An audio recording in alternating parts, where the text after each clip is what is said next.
शुक्रिया स्पीकर साहब।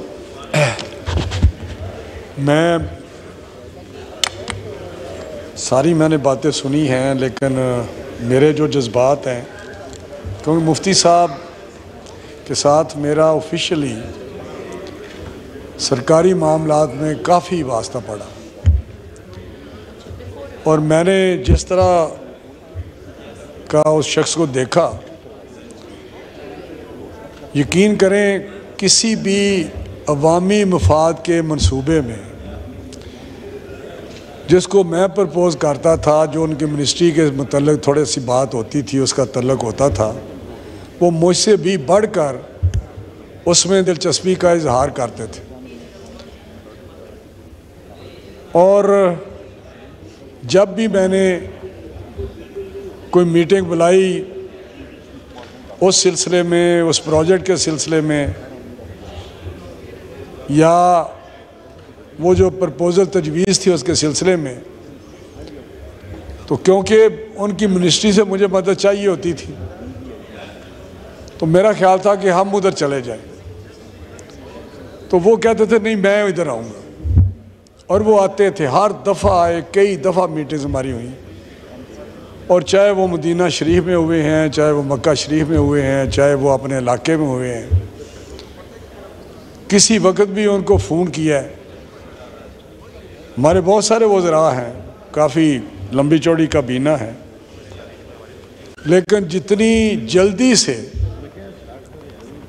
वो शख्स पहुंच में था,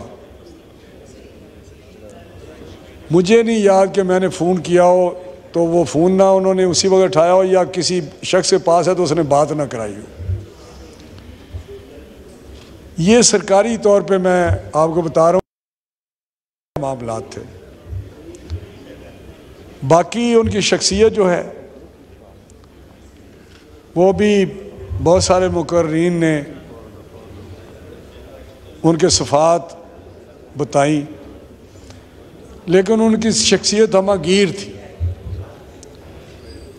जनाब स्पीकर, मुझे भी लफ्ज़ नहीं मिल रहे कि मैं उनकी शख्सियत के मतलब, कहते हैं बड़े असूल वाले थे, 5-6 चीज़ें होती हैं, लेकिन वो उससे बढ़कर थे। किरदार वाले थे, असूल वाले थे, ईमानदार थे,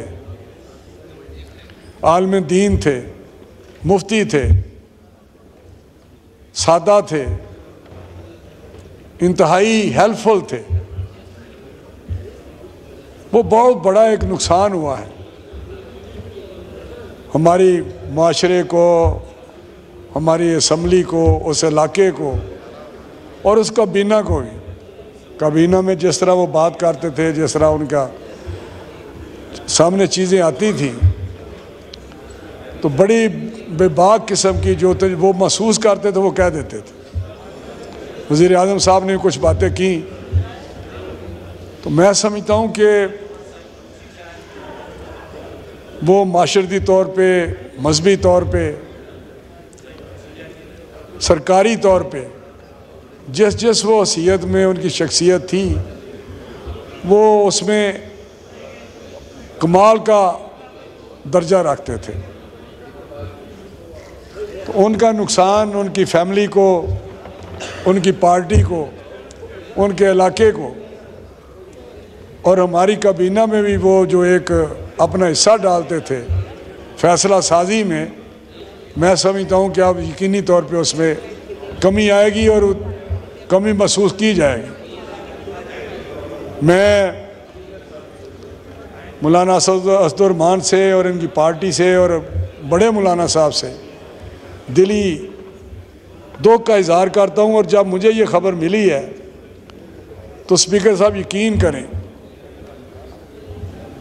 तकलीफ़ होती है दर्जा बदर्जा, जिस तरह तल्लुक़ होता है, जिस तरह इंसान की शख्सियत होती है, या आम आदमी का भी सुनते हैं तो तकलीफ़ होती है।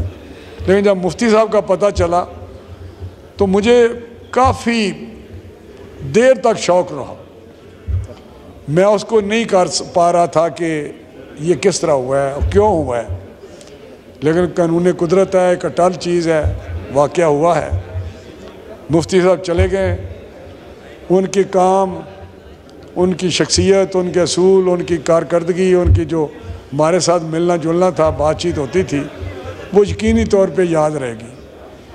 तो मैं उनको बहुत ही खराज तहसीन पेश करने के साथ साथ ये ज़रूर कहूँगा कि अल्लाह ताला, वो तो वैसे ही नेक आदमी था, उनको जन्नत में आला मकाम दे और उनके लवाकीन को सब्र दे। उनकी पार्टी का जो नुकसान हुआ है वो भी उनको बर्दाश्त करने की तकलीफ़ दे। बहुत मेहरबानी, बहुत शुक्रिया।